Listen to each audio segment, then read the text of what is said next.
Hi friends, आज आम बनैबा मटर घुगुनी स्पेशल माने जोटा कि कम तेल मसला आमर हो आउ छिचा मसला देकी आम यहाँ बनैबा। तो यहाँ सरू चकुली सहित बरा सहित भल पूरा जमीब। तो ये आम जमा भी आलू यूज करवानी, खाली मटर घुगुनी बनैबा तार प्रोसेस चलन देखा। तो ये मुझे राति भिगेकी रखीदी मटर को देखो बढ़िया भाव में आम मटर फुली जाइए।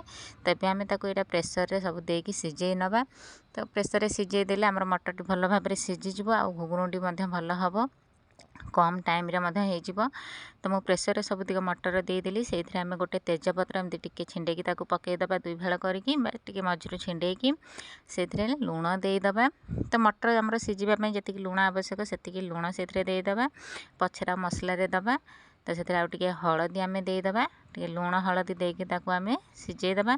तो एमती सब लुण हलदी आ मटर पकईकी आम 3 ରୁ 4टा हुइसिल मारिदबा बा 2 ରୁ 3टा मारी पारे, 3टा किंतु 3टा हुइसिल ही मारे। 3टा हुइसिल होगा फल आम मटरटी भल भाव में सिझीज। तो ये मोर मटर बसईदेली गैस रे, आम 3टा हुइसिल मारिबा। तो ये देखो मोर गोटे हुइसिल पलि आसला सेकेंड। तो मोर ये प्रेसर 3टा हुइसिल पलि आसला। तो ये प्रेसर को आम करवा साइड नहीं जावा कड़े। तो कड़ईटी भल भाव में गरम हो सारे से आम सोरिष तेल बनैबा। तो मुझे सोरिष तेल बड़ 2 चामच नहीं जाऊँगी कहीं आम छेचा मसलार करवा। तो तेल टी अधिक दबा कहीं मसला पूरा भाजी हे भल भाव में। तो मुझे सोरिष तेल बड़ 2 चामच नहीं जाऊँगी। तेल भल भाव में गरम हो सारे से टिके चीनी देदेबा कलर पाई। आम से नेचुरल कलर आने आम कौन फूड कलर ऐड करवानी। तो चीनी टिके देदेबा। चीनी जिते पोड़ी होगी टे भुरभुर होगी लाल कलर होगी आसब से आम सब मसला से देदेबा। तो भल कलर आसब मसलार आ तरकार देखो चीनी आम लाल होगी ऊपर को उठी आसला पोड़ी। तो से आम गोटा गरम मसला किसी देदेबा, गोटे तेजपत्र आउ गुजराती गोटे से पकईदबा, बास्ना आसब भल। तो सेटा टिके फुटला पर आम 2टा मु मीडियम साइज्र पियाज काटिक रखी थी छोट छोट करके। तो मुझे पियाज को पकईदेली कहीं मीडियम साइज्र पियाज 2टी आ छोट छोट जिते छोट छोट करके ने पतला पतला ने तो आमर जल्दी हो मुझे छोट छोट कर काटी देती जल्दी हम। एमती पियाज पकईकी से आम टे लुण देदेबा। लुण देला बेले कौन आमर जल्दी पियाज टी लाल हो। तो ये मन रखिए आमर मटर में लुण पड़ी। तो ये लुण देखिकी देवे जी आपंकर दरकार से लुण ये स्वाद अनुसार लुण पकईदेवे। तो एमती पियाज आम भाजी हेल्ले पियाज लुण पकईदेला फल पियाज आमर जल्दी लाल हो सीझीज। तो ये लुण पकई 3 ରୁ 4 मिनिट पर्यंत मीडियम फ्लेम रे भाजवा। तो सेपटे पियाज भाजी है भितर एपटे आसत आम मसला रेडी करवा। तो मसला पे मुझे गोटे गिनार आमर नहीं जाइए हलदी गुंड, हलदी गुंड गोटे चामच, धनिया गुंड नहीं जावा। तो एमती मसला को सब आम गुंड मसला को एमती पानी करके दबा। तो पानी करके दबा फल मसलाटी आमर फुलीज आ भल कलर आसब। धनिया गुंड गोटे चामच, जीरा गुंड गोटे चामच, लंका गुंड यहाँ आपण अनुसार टेस्ट अनुसार आप राग कम बेसी करें। किसी लंका गुंड आ कस्तूरी मेथी टी हाथ में क्रश करके पकईदबा। तो से अल्प पानी देकी गोलैकी रखीदबा। जो आम मसला कषा से यूज करवा। डायरेक्ट आम गुंड मसला न पकईकी एमती पानी करके यूज करवा। तो यहाँ भल बास्ना आसब आ तरकारी भल कलर आसब। तो यहाँ मुझे गोलैकी साइड करदेली। तो एपटे देखो आमर पियाज टी जस्ट रेड ब्राउन हो गला।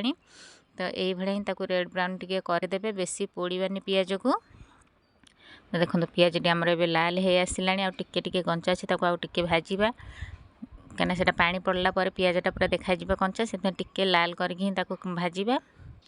तो आउ टे समय आम 2 ରୁ 3 मिनिट भाजीदबा। देखो पियाज टी आमर बर्तमान भल भाव में लाल हो गला। एबे से आम अदा रसुण छेचिकी रखी थी। देखो ये अदा रसुण छेचिकी मुझे बनाऊँगी, डायरेक्ट ग्राइंडिंग करूनी कि मसला पेस्ट मसला यूज करूनी। तो ये आज आम छेचा मसला बनैबा। तो ये अदा रसुण छेचा जो रखी थी देकी टिके फ्लेम लो करके आम यहाँ अदा रसुण को भल भाव में भाजीदबा पियाज सहित, जोटा कि तार कंचा स्मेल पलैब से पर्यंत आम भाजवा। 2 ରୁ 3 मिनिट भाजला भितर कंचा स्मेल पलैब। ताक लगातार एमती टिके भाजबे ना रसुणटा लगी जापे। तो एमती टिके भाजला पर तार कंचा स्मेल जीवरी। कंचा स्मेल गला पर आम से गोटे टमाटो मु काटिक रखी आम टमाटो को पकईदबा। ଯେତେବେଳେ ଅଦା ରସୁଣର ଜାଣିବେ କଞ୍ଚା ସ୍ମେଲ୍ ପଳେଇଲା ସେତେବେଳେ ହିଁ ଟମାଟୋ ପକାଇବେ। ଏଠି ଟମାଟୋକୁ ପକାଇକି ମୁଁ ଟିକେ ଭାଜି ଦେଉଛି, କାହିଁକିନା ଡାଇରେକ୍ଟ ପାଣି ଦେଇଦେବାନି, ଟମାଟୋକୁ ଟିକେ ଭାଜିବା, ଟମାଟୋ ବି ପାଣି ବାହାରିବ। ତ ଟମାଟୋକୁ ଟିକେ ପିଆଜ ଆଉ ଅଦା ରସୁଣ ସହିତ ଟିକେ ଭାଜିଦେବା। ତ ସେଇଟା ଟିକେ ଭାଜି ହେଇଗଲା ପରେ ଆମେ ଯେଉଁ ଗୋଳେଇକି ରଖିଥିଲେ ମସଲା ଗୁଣ୍ଡ ଯେଉଁ ସବୁ ପାଣି କରିକି ରଖିଥିଲେ ସେଇଟାକୁ ଦେଇଦେବା। ଆମେ ପାଣି ଦେଖନ୍ତୁ ଏଠି ମୁଁ ପାଣି ଦେଲିନି, କେବଳ ସେ ମସଲା ପାଣି ହିଁ ଦେଲି, ତାପରେ ଆମେ ପାଣି ଦେଇ କଷିବା। ତ ଏଠି ମସଲା ପାଣି ଦେଇକି ତାକୁ ଟିକେ ଭଲ ଭାଜିଦେବା। ଗିନା ଧୋଇକି ଆଉ ଟିକେ ପାଣି ଦେଇଦେବା। ତ ତାକୁ ଏଠି ଟମାଟୋକୁ ଆମେ ପୁରା ଲୋ ଫ୍ଲେମ୍ରେ ଟମାଟୋ ସିଝିଲା ପର୍ଯ୍ୟନ୍ତ ଆମେ କଷିବା। 3 ରୁ 4 ମିନିଟ୍ ପର୍ଯ୍ୟନ୍ତ ଏମିତି ସେଇ ମସଲା ପାଣିରେ ଆମେ ତାକୁ କଷିବା।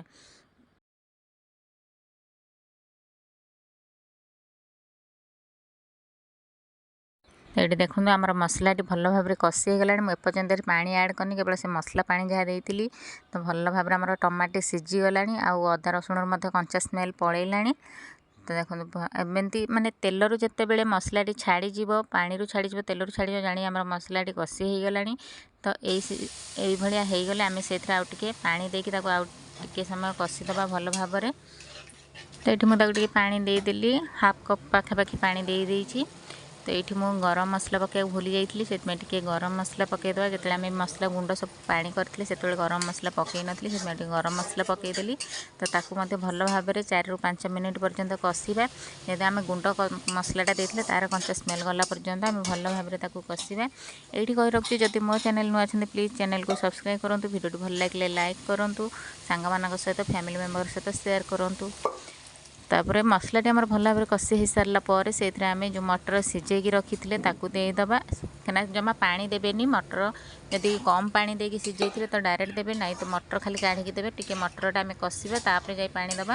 ତ ଆମେ ମସଲାରେ ସେ ମଟରଟି ପକାଇକି ତାକୁ 5 ରୁ 6 ମିନିଟ୍ ପର୍ଯ୍ୟନ୍ତ ଟିକେ କଷିବା। ତ ଏମିତି କଷିଲେ ଆମର ତରକାରୀ ଭଲ ଟେଷ୍ଟ ଆସିବ।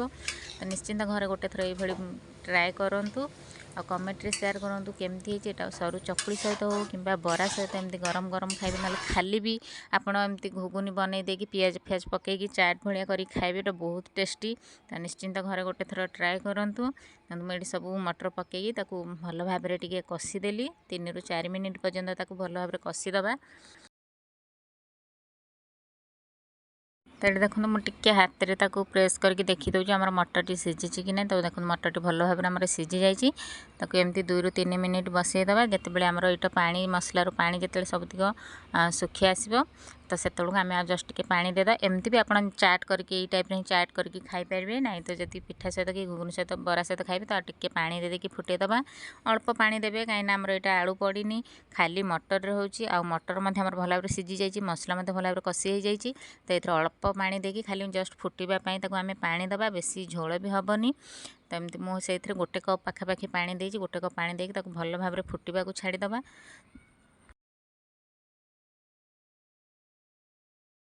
ତ ଏଇଠି ଦେଖନ୍ତୁ ଆମର ମଟରଟି ବା ଘୁଗୁନିଟି ଭଲ ଭାବରେ ଫୁଟି ଆସିଲାଣି। ତ ସେଇଠି ମୁଁ ଟିକେ ଧନିଆ ପତ୍ର ଆଉ ଲାଷ୍ଟରେ ଟିକେ ଗରମ ମସଲା ପକାଇ ଦେଉଛି, କାହିଁକିନା ଏଇଟା ଥଣ୍ଡା ହେଲା ପରେ ଆଉ ଟିକେ ଝୋଳଟା ଅଣ୍ଟିଯିବ। ତ ସେଇଥିପାଇଁ ମୁଁ ତାକୁ ଲାଷ୍ଟରେ ଟିକେ ଗରମ ମସଲା ଆଉ ଧନିଆ ପତ୍ର ପକାଇଦେଲି। ଦେଖନ୍ତୁ ଆମର ଏବେ ରେଡ଼ି ହେଇଗଲା ଘୁଗୁନି। ତ ଆପଣ ଯେତିକି ଅନୁସାରେ ଆପଣଙ୍କୁ ଦରକାର ଝୋଳ ସେତିକି ଅନୁସାରେ ରଖିବେ। ତ ମୁଁ ଏଇଟା ଏତିକି ଝୋଳ ରଖୁଛି, କାହିଁକିନା ଏଇଟା ଥଣ୍ଡା ହେଲା ପରେ ମଧ୍ୟ ଆଉ ଟିକେ ବସିଯିବ। ତ এইଭଳିଆ ହିଁ କରିବେ। ଯଦି ଆପଣ ଆଳୁ ମଧ୍ୟ ପକାଇ ପାରିବେ ତ ସେଥିରେ କିଛି ପ୍ରୋବ୍ଲେମ୍ ନାହିଁ, କିନ୍ତୁ ଏମିତି ସାଧା ଖାଇବାକୁ ବହୁତ ଭଲ ଲାଗେ, ମୁଁ ସେଥିପାଇଁ ଏମିତି ସାଧା ବନେଇଛି। ତ ଦେଖନ୍ତୁ ଆମର ଫଟାଫଟ ରେଡ଼ି ହେଇଗଲା ଘୁଗୁନି। ମାତ୍ର 15 ମିନିଟ୍ ଭିତରେ ଏଇଟା ରେଡ଼ି ହେଇଯିବ। ନିଶ୍ଚିନ୍ତ ଘରେ ଟ୍ରାଏ କରନ୍ତୁ, ଆଉ କମେଣ୍ଟରେ କୁହନ୍ତୁ କେମିତି ହେଇଛି। ତ ଗରମା ଗରମ ଘୁଗୁନି ସମସ୍ତଙ୍କୁ ପରସନ୍ତୁ। ସନ୍ଧ୍ୟାବେଳେ ଆପଣ ଏଇଟା ସ୍ନାକ୍ସ ଭଳିଆ ବି ଖାଇପାରିବେ। ଘରେ ବନେଇକି ପିଆଜ ସେଉ ଧନିଆ ପତ୍ର କାଟିକି ପକାଇକି ଚାଟ୍ କରିକି ଖାଇପାରିବେ। ସରୁ ଚକୁଳି ଆଉ ଗରମ ଗରମ ବରା ସହିତ ମଧ୍ୟ ଏଇଟା ଖାଇପାରିବେ। ଏଇଟା ବହୁତ ଟେଷ୍ଟି। ତ ରେଡ଼ି ହେଇଗଲା ଆମର ମଟର ଘୁଗୁନି ବା ମଟର ଚାଟ୍।